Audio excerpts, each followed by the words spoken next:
Now, do you fancy a massive £70,000 cash? There's only one answer to that, really, isn't there? Doesn't sound bad, does it? No. Here's Andy with the details.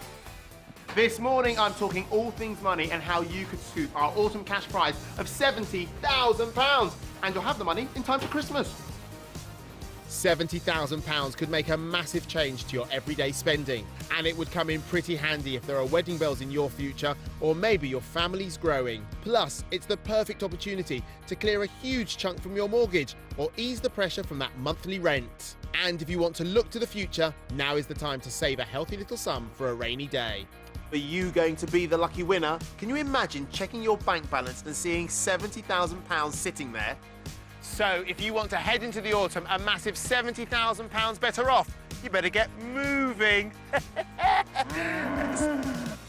For your chance to win £70,000, text cash to 82223. Text costs £1.50 plus one standard network rate message. Or call 090 41 61 9111. Calls cost £1.50 plus your network access charge. Or send your name and phone number by post to BRK 4115, PO Box 7558, Derby, DE1 0NQ. Entrance must be 18 or over. Lines close at midday on Friday the 23rd of October. You've got to be in it to win it. Good luck.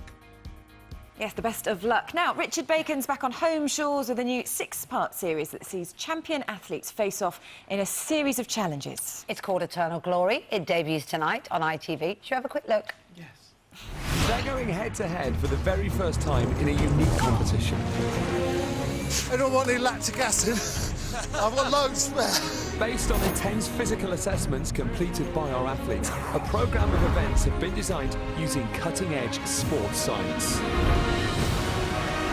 World-class athletes, competing together, living together, learning everything about their opponents. Sport for me was my saviour. I'm very proud of what I've achieved. It is all about playing within the rules, but just trying to get inside our opponent's head. Wow. And Richard joins us now. I mean, utterly horrific, What? That Richard. just looks nuts. to do. A lot of it's hard. I mean, a lot of it's very, very painful. The idea is it's ex-sports professionals, so they've all retired. Right. And the thing about the ex-sports pros is all they've ever known is competition. And even if they've been retired a few years, you put them back in competition and it flicks a switch.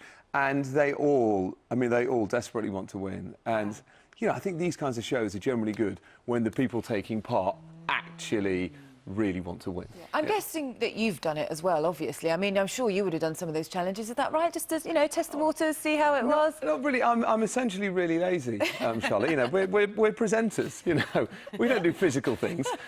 We sit and talk for a living. We did our Tough Mums challenge. I heard about this. Yeah, an assault course. But no, you were leaving it to the experts in that case. Yeah, leave the experts. And also, it was slightly an insurance issue. I did ask for a tri-couple. Yeah. Let's write that one Yeah, down. no, That's good. Insurance issue. Insurance nice. I like that. But Good for work, you... Richard. So, I suppose one of the appeals of this series as well is that you're seeing people who are really good be pushed. Because a lot of celebrity shows, let's be honest, well, myself included, when I've done things, is that they're actually quite bad, especially to start with. And is it quite good seeing expertise tested to the limit? It is. Honestly, I think the key to the show is the fact that they're sports people. Yeah. It's been put together using sports science. And there's a chap called Greg White that I work with. He's on the show the whole time.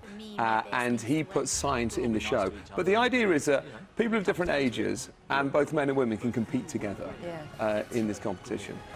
But yeah, it's because it matters to them that I think it really works. And also you could see in that clip there that they live together. So there's an element of reality television to it as well. And it is fascinating, something that sparks them off, I think, isn't it? Because, you know, however long ago they gave up professional sports, they've obviously still got that in their heads that, you know, however much they train now, they're still ready for a challenge like that. I mean, there's a couple of scenes. So some of the games they're quite inventive and quite clever. But they also look ever so slightly cartoon-like at times. So there's a game where they have to hold a giant balloon above their head for as long as they can. And they're taking it so seriously, they might as well be in the Olympics. Love it. We should have that as a new Olympic sport, balloon holding. I'd definitely back it. It's lovely to have you back in the UK Thanks, as well, because you live in America now, don't you? I do, yeah, I live in LA. What's it like over there? Do they love you?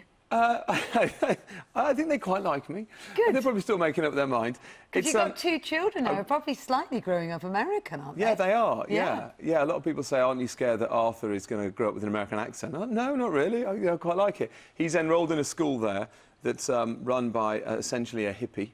And he's learning, he's 3, nearly 4, and he's already doing yoga and mindfulness meditation. Love it.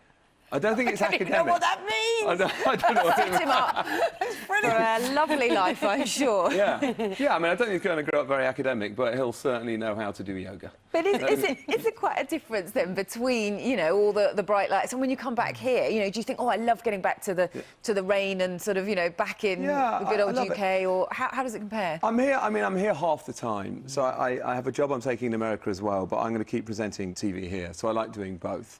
And they're just very different places. You know, pound for pound, a city like London is a better city than LA because there's just more to do and it's more vibrant and exciting. LA is, the pace of life is slower. People literally drive more slowly.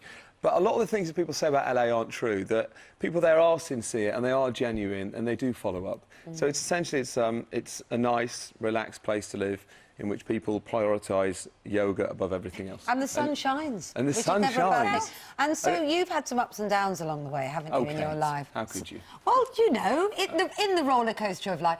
So now you're a dad, do you sort of look back and kind of have a reassuring sentence to them that it all works out, or...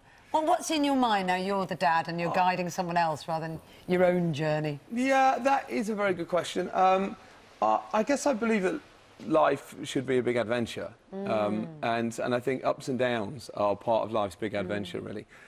So, you know, my kids will make mistakes, and if they use me as a role model, they will definitely make mistakes. But I guess I'm just a believer in big adventures, and that was part of the reason for wanting to go to LA as well, was that my kids are just young enough to get it to do it, and we can just roll the dice and see what happens. All right, well, lovely to chat to Yeah, you. thanks very much for coming to see us this morning. And Eternal Glory starts tonight on iTV. We were watching, can't wait to see the one, particularly the balloon holding above the head. Just how long can they last? It's very and nice. Laura, I'm afraid, is not going to be giving you sunshine. You see, you'll be on the plane again, won't you, Richard? Here she is now. No, look, but actually, we have the Americans to blame for the weather we're going to be getting later on this week. We're still watching Hurricane Joaquin across the other side of the Atlantic. It is tracking its way slowly but surely this week towards our shores. Which way it will go into the weekend, lots of uncertainty. In the meantime, here's the detail for today. You can't choose the weather, but you can choose the right trade for you. Good Morning Britain National Weather is sponsored by Checkertrade.com. Checkertrade.com. Well, we're sticking with the wet theme we had yesterday. That rain still sitting across the north and east. Beautiful sunshine for many, but watching out for some heavy thundery showers across the south. At the moment, we've got heavy rain across northern and eastern areas of England, moving into eastern Scotland. Sunshine through northern England and the Midlands. Make the most of that across Northern Ireland as well, because through the day, heavy showers working their way northwards. They're thundery, they're slow-moving, lots of rain in a short space of time, and you'll have already noticed how mild and muggy it is out at the moment. It is set to feel pretty humid later on today. More showers tomorrow, but an improving story towards the end of the week. But the track of Hurricane Joaquin into the weekend, most likely to go north, but it could go across or to the south. It is one to watch. Find out more about the weather for where you are at itv.com/GMB. Thanks, Laura. Now it's over to Lorraine. Have a lovely day. See you tomorrow. Yeah, see you then. Bye-bye. Thank you both very much. On today's show, we saw her arrive in Corrie last night. It's the newest member of the Connor clan. Hello, pretty